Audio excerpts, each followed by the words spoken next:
Hi guys, Rhi here from mummyoffour.com. Welcome to another episode of Real Talk with Rhi. Thank you so much for joining me, whether it be on YouTube, in that case, hi, I'm waving at you, or on your favorite podcasting provider. So today we're going to be answering a lot of questions about autism in general. I am a parent of children with autism, and I just want to throw it out that I'm not a doctor. I am not qualified. I am not an expert. I am just talking from my own experience and the situations I faced with my own children, strategies that we use.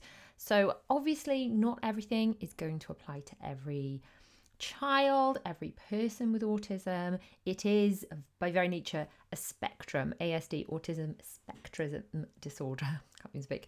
That's a good start, isn't it? So it's a spectrum. Not everything is going to apply to everyone. I just kind of wanted to throw that disclaimer out there. And also, where you live in the country or indeed the world, the assessment criteria may differ, and the way in which the waiting lists are set up may differ. So if you have any concerns at all about your child, family member, yourself, then speak to your GP in your area and they'll point you in the right direction, whether that will be through the medical system, through the school system, where assessments need to take place. So again, I'm just going to talk from my own experience.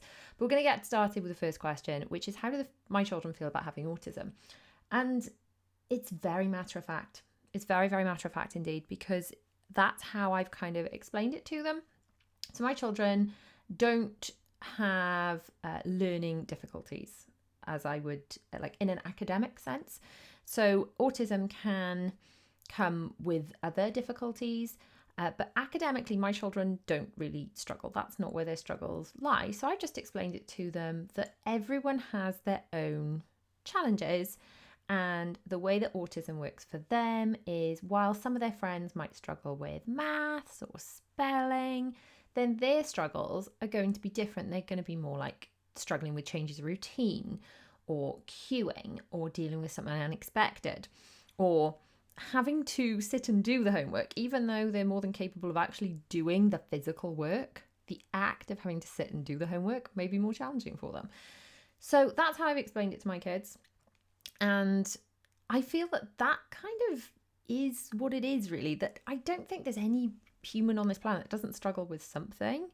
And whether that's anxiety, or whether that's struggling with dyslexia, or struggling with maths, or for me, for example, like, I don't know why this is, what this says about my brain. My biggest struggle, I cannot hold directions in my head. If you start saying to me, right, you go down the road, then you turn left, I just zone out. It's like blah, blah, blah, blah, blah.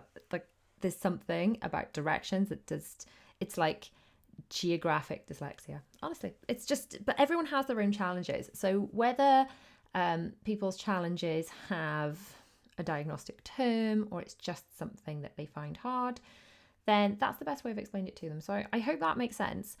And the children are all very, they're all very like they're in the little club of so and so has autism like us then. Yeah, so I've explained about some people are neurotypical and some people have autism, and it's some people don't know if they're neurotypical or have autism, and it's just a slightly different way of thinking, slightly different way of wiring your brain, and yeah, that makes sense to them, and they're pretty cool about it. Did you tell your kids they were being assessed?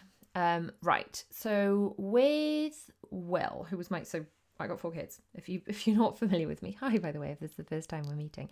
If you have followed me on my Mummy of 4, my main Mummy of 4 UK YouTube channel or Instagram account for some time now, you probably will have heard some of this before. So apologize if I'm repeating myself, but for the newbies, I've got 4 children. My second child, so I've got 2 boys and then 2 girls. My second child, my youngest son, presented in what now seems quite obvious. I think hindsight's 2020, isn't it? But he had what's known as spiky development, where he was very advanced in some areas and sort of not struggling more than in other areas. So, for example, he could read when he started school just after his third birthday, he could read really well. But his chatting, his conversation, his understanding wasn't up to the level of that reading. So that is known as spiky development, where it's not consistent across the board. So if you're struggling with everything or you're like excelling at everything, that would be consistent development as opposed to spiky development. So he had this very spiky development where I think at the time I knew that I was the only one that kind of understood his needs at the time. And if you've met William now, honestly, he is the chattiest kid. Everything that kind of has been put in place, he has just blossomed into such a wonderful young man. Probably the most you'll see of Will will be over on my Disney channel. I've got a Disney channel where we share Disney vlogs called Mummy of Four Does Disney. And if you've seen him over there, then you'll know we call him Willopedia because he just knows everything. But he is so different from that little 3-year-old that I could understand, but no one else really could understand his needs. And I feel like I didn't realize how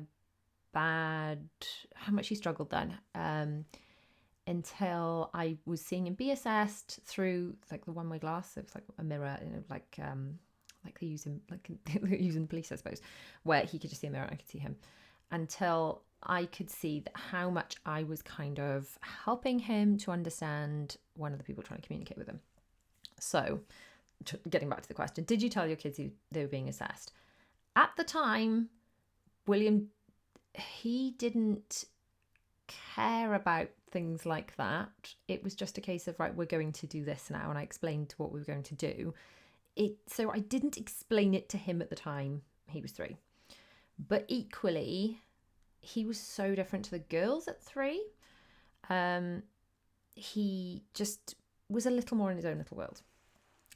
With the girls, I explained that we were going to go and play some games in the name of the place that I just used, which obviously I'm not going to share because that shows where we live, and I don't discuss where we live. But I just said that we're going to go play some games in the name of this place. And I can't remember. Did I say to Bella that we were talking about autism then? I've got to say, I can't remember. But if you go back to that, I did a video where I explained about the autism diagnosis process. But again, she was quite young, although she was older than Will. So she was 5, I believe. And then I think by the time Zara was going to be assessed, I think there was more discussion and understanding about autism within the children as a group. So I think it was a case of very blasé. Well, like, you know how you guys have autism? We're just going to go and check if Zara does or doesn't have autism. And they were like, yeah, okay. So I think I was a lot better at discussing the whole topic openly with the children by the time Zara went for an assessment. So I seem to remember we did discuss it with her. Now, something I don't think I've shared before, but I had a chat with my eldest, who I don't think I shared this because at the time it wasn't something. He didn't say don't share this, Mum, but he was not keen on the whole thing. So he was put forward. I was convinced he probably had ADHD because of various things. I'm not going to go into, but sort of behaviours, let's just say, that we're going to go into. And then the school actually thought it wasn't ADHD, it was autism. The autism pathway for him took a really long time. So he knew he was going to these assessments and was very reluctant. And then when he had the diagnosis, was very, like, sort of, why did you do this to me? He was a little bit resentful. And has since talked endlessly to me about it. And he's actually apologised for being difficult, as he put it, which obviously I was like, don't be silly. You know, you're a teenager, you know, your feelings are your feelings. But what happened was he has, as he's got a little bit older, read back over the report and has realised that actually so much of it did make sense. And actually having autism is just one of those things. And he never thought of it as a bad thing for the children. He sort of just didn't want it for himself. But having understood that it's just one of those things. It's just how his brain's wired, and sort of having, I guess, come to terms with that. He's just very blasé about it now. I have apologized to him endlessly because I feel so guilty that he wasn't flagged as needing assessment till he was in secondary school. And I feel that he's had to struggle so much more with things that the little ones never will have to struggle with understanding, even with understanding from me. I can remember when I had him, he was really little, and I remember thinking, I've got sisters, so I've got 2 sisters, no brothers. I remember thinking, wow, I love you so much. I would, like, you're my absolute world, but I do not understand. I do not understand you. Like, as he became a toddler, I just thought, wow, men are from Mars, women are from Venus. It's so true. Like, I love you, but I do not understand your behavior. I just don't get it at all. So obviously now a lot of the things I look back on with hindsight can be explained with autism, and I feel really guilty, which he's told me is ridiculous, and I'm aware when I say it out loud it's ridiculous, but I feel really guilty that he didn't have the opportunity to have an assessment, and then obviously he would have got a diagnosis because he got it, now he's older, but to be assessed to see if he had any of these additional needs. But in my defense, I didn't know enough about it. So to me, I had only seen, so this is like way back, I don't think there was much understanding of autism.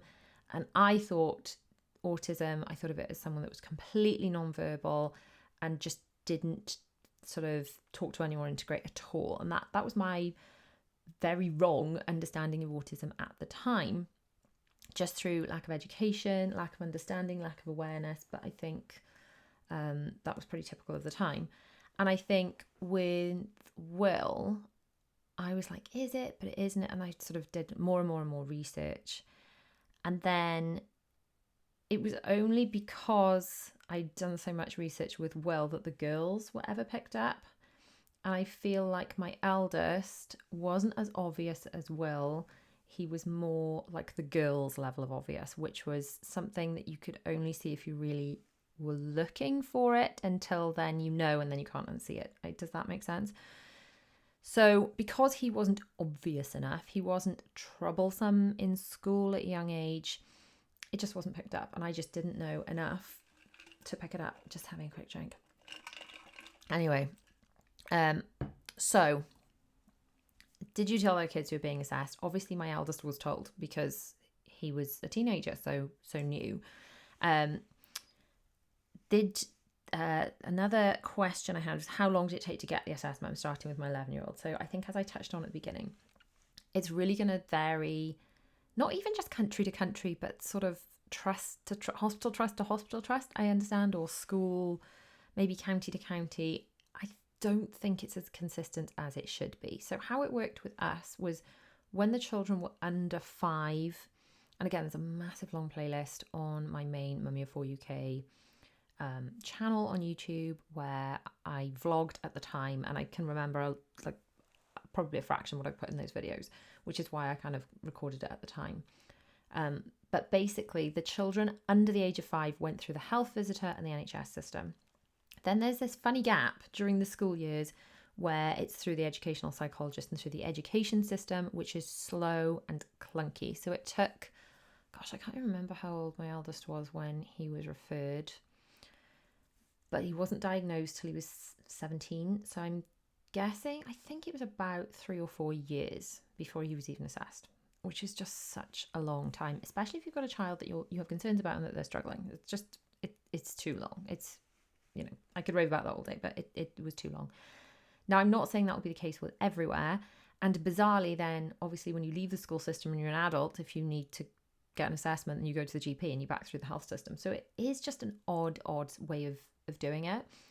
But that's how it currently works at the moment where I am in Wales.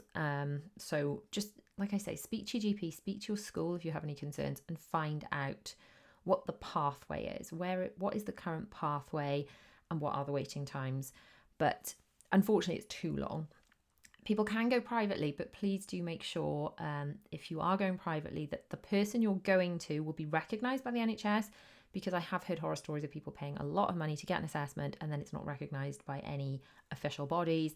And obviously that's really, really problematic because you've paid all this money and you can't do anything with it to access any help for your child. So that's a nightmare. So next question. So many questions, by the way, sent in. I will try and get to as many as possible today, but I think some of these actually need their entire own episode. So do let me know if you're on YouTube. Just leave me a little comment if there are any specific questions you want to go deeper on. If you have any specific questions, or if you're listening to the podcast, then you can email me Rhi@mummyof4.com. All the details will be down below with your question that I can answer in a future episode. So what signs do you notice in the children that made you think they have autism? So with Will, I think I touched on this. It was the spiky development. It was the fact that he was clearly so academically brilliant, really, but didn't want to communicate, did a certain amount of stimming, things that he doesn't do anymore, like twirling his hair and a lot of running in circles, a lot of stuff that I just thought was a boy thing, but clearly perhaps some of that was an ASD thing. But the biggest one was not wanting to communicate at all, even though he was very, very, very bright, and just little things like sensory things, refusing to wear shoes indoors at all. So please do, if you come visit my house and you want to take off your shoes at the door, then I'm very grateful. It's less cleaning for me. Fab. However, I'm talking like we couldn't go into the post office or Costa without him taking off his shoes. It was a whole thing. Obviously it's mad to ever think this because I couldn't imagine him being anything other than like that. And now obviously he'll wear shoes wherever it's required. So for the girls, it was a lot more subtle. And the next question I've got here is, were any of the children diagnosed even though the school had no concerns? With my girls, the school had no concerns. None. Because girls especially, and I'm not saying only girls do this, because obviously boys can do it too, but masking is such a massive issue with girls. And it's an issue because then perhaps you're seeing things the school will never see, and then you're made to feel almost like, am I imagining things? Is this all in my head? And then you've got this report where there's no issues at all in school, because often autism in girls can just kind of be presented as being quiet, which, let's face it, if you've got a class full of kids, which ones are going to be more of a problem as a teacher? Are they going to be the quiet kids? No, they're going to be your easy kids. Or are they going to be the bouncing off the walls kids, which are generally, and this is very general speaking because obviously boys and girls can go either way, but generally, typically, more boys with autism will display more sort of obvious or boisterous behaviours, and girls with autism will generally just be a bit more quiet and withdrawn. So just less likely to be spotted because they're not problematic to the teacher. So yes, the children, the girls were diagnosed. The school sort of agreed to support the assessments, even though they didn't have any concerns, and they reported that they didn't have any concerns. They put down anything that they could think of that had happened, but they really weren't worried. And then obviously both girls came back with the diagnosis. So for the girls, it was more kind of rigid behaviours and meltdowns that we were seeing behind closed doors. A lot of overwhelm, especially after school, concerns about changes in routine. So similar things that lots of people with autism experience, but seen in a kind of, I'll hold it together all day in school and then it will just all come out at you. And I'd often get it as they were coming out of the doors. Like we'd barely make it out of the playground, you know?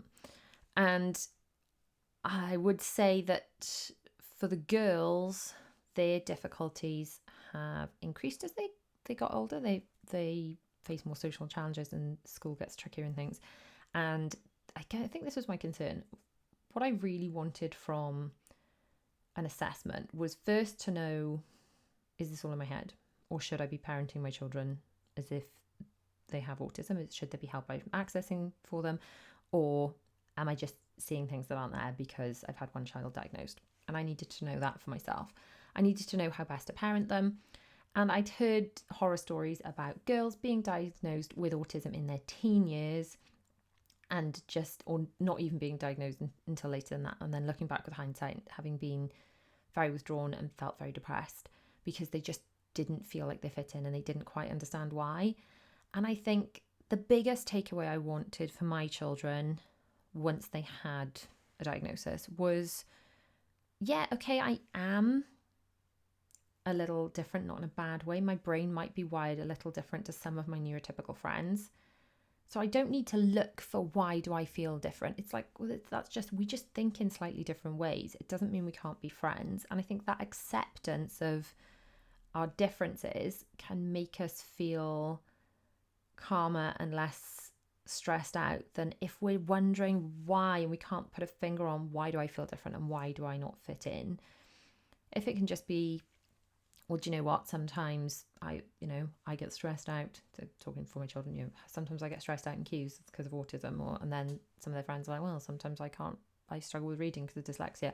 And there's just, everyone's got their struggles, everyone's got their struggles. So any strategies to help the girls regulate, especially before and after school? Yes, we do have lots of different ones. So routine is massively important. Now, when the girls had their diagnoses, I guess, plural of diagnosis, it was said that because we had so much routine in place already for Will, and to be honest, routine is just a productivity hack. When you've got lots of children, having routine is a way of juggling and keeping more balls in the air and dropping fewer of them. So I find anyway.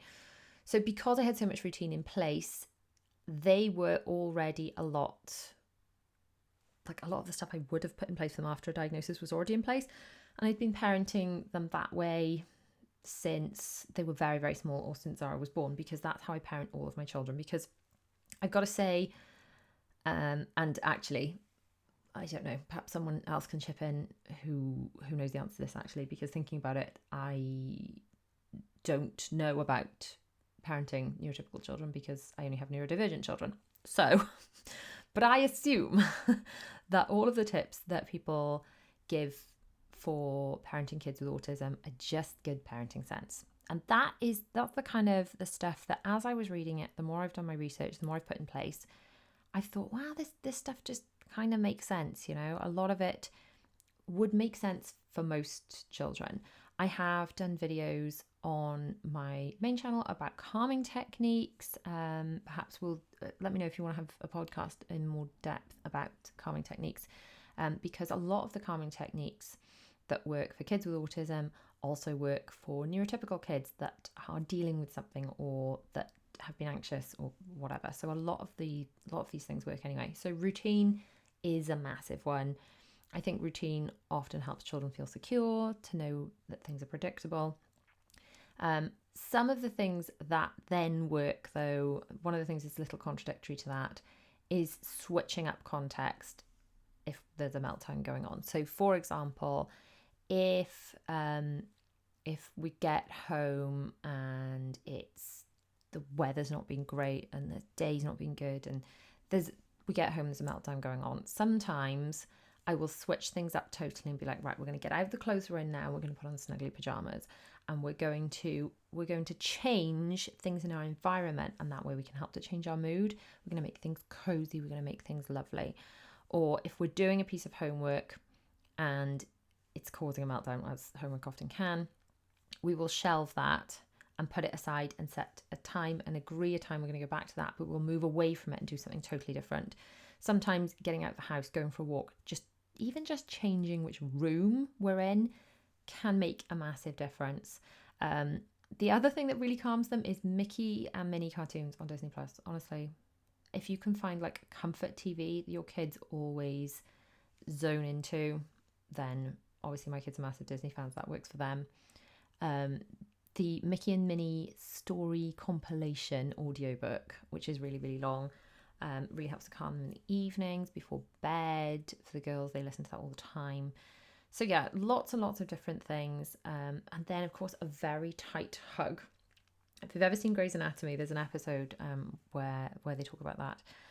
But yeah, a really tight hug kind of helps to make everything go, and just regulate their system. But different thing, and it's a bizarre thing because it's like you need a lot in your toolkit, because sometimes things that will work beautifully won't work the next day, or will work one child and not another. So you just need lots of things up your sleeve ready to pull out and try. And I can definitely go into that in more detail. I have done before. I can go into that in more detail here on the podcast if that is something you want to hear about. Okay, so is stimming a sign of autism? Also, do I tell him not to do it or let him stim? So yes, stimming is a sign of autism, but it doesn't mean your child has autism, because on its own, with no other challenges or difficulties, it doesn't necessarily indicate autism. It's definitely something to flag up, and if it is paired with other challenges, then it could mean your child has autism, but I can't tell you that. Only an assessment can tell you that. And it's funny because even when my kids have had assessments and I've talked to the assessors, they'll say, do you know what, until I add this up, I can't tell you. I can't tell you this is going to come out. It's like a mathematical formula where they score different numbers in different activities, and they're just honestly, like, genuinely, I couldn't call it until I do the maths, which if even a professional can't tell you until you've done the maths, then you as a parent can't guess that. I can't tell you that. One thing I will say though is that you're never going to regret getting your child's name down on a list. You might regret not doing it.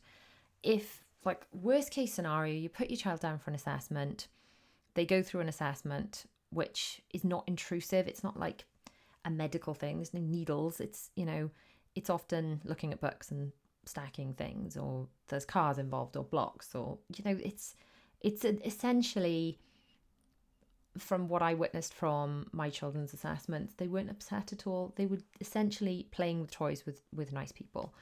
So they're never going to, I say never, some children might be, but my children weren't stressed out by the actual assessment process.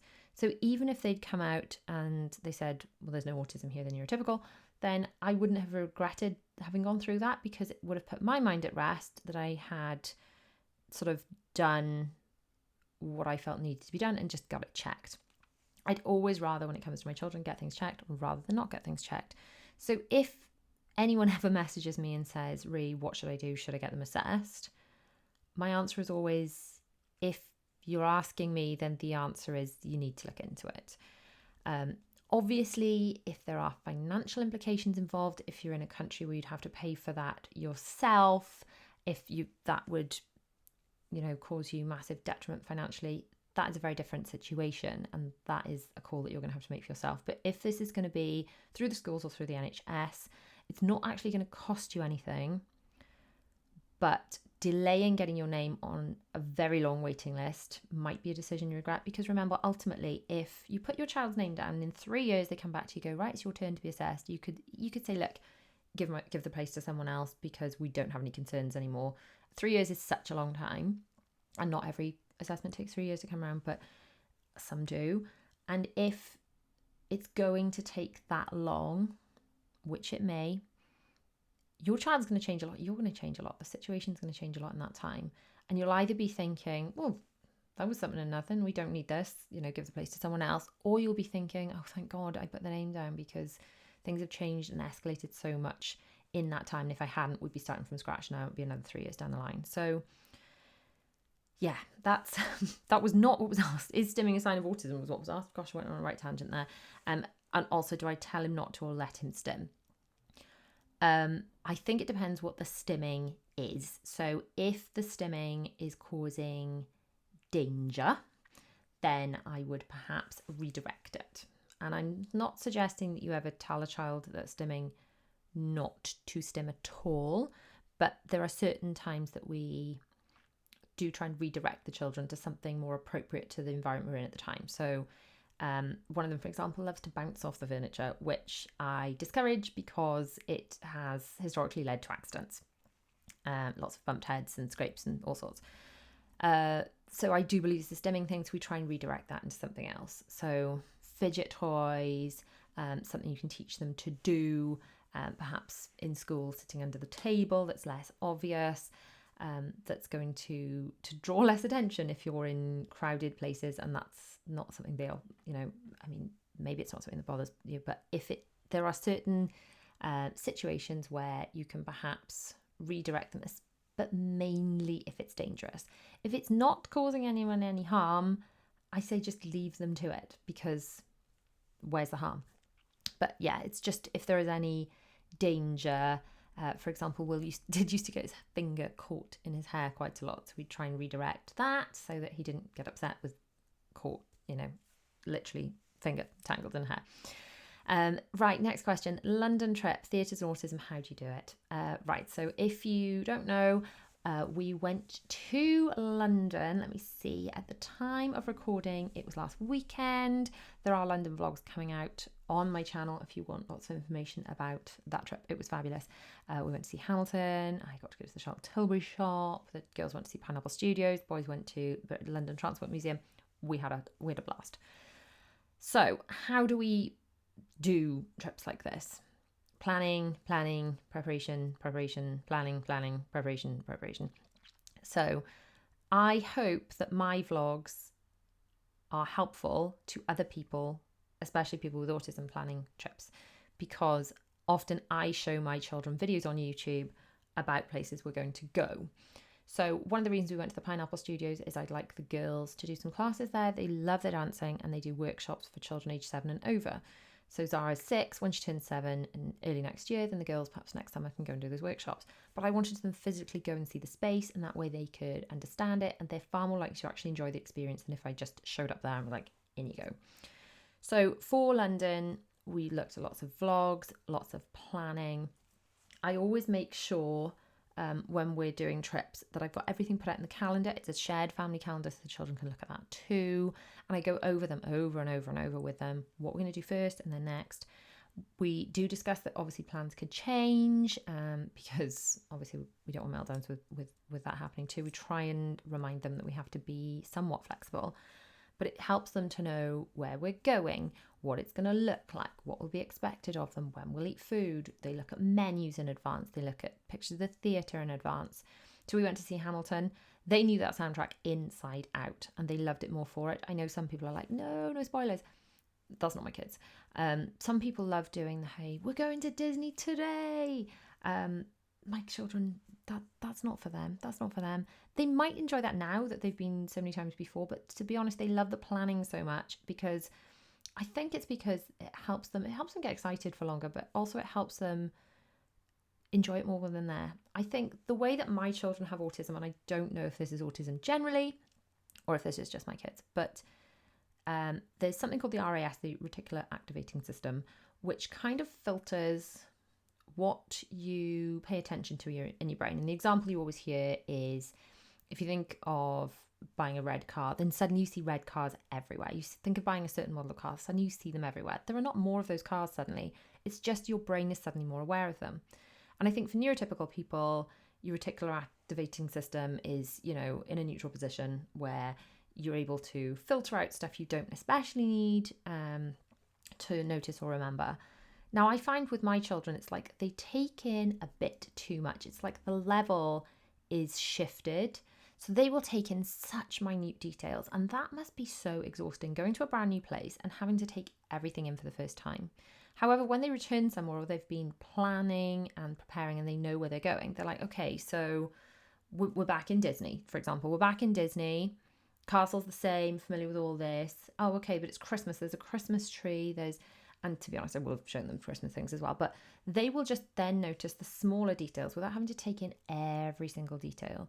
It's almost like they've got not necessarily photographic memories, but close to a photographic memory. And like they're studying for a test and they have to take in everything.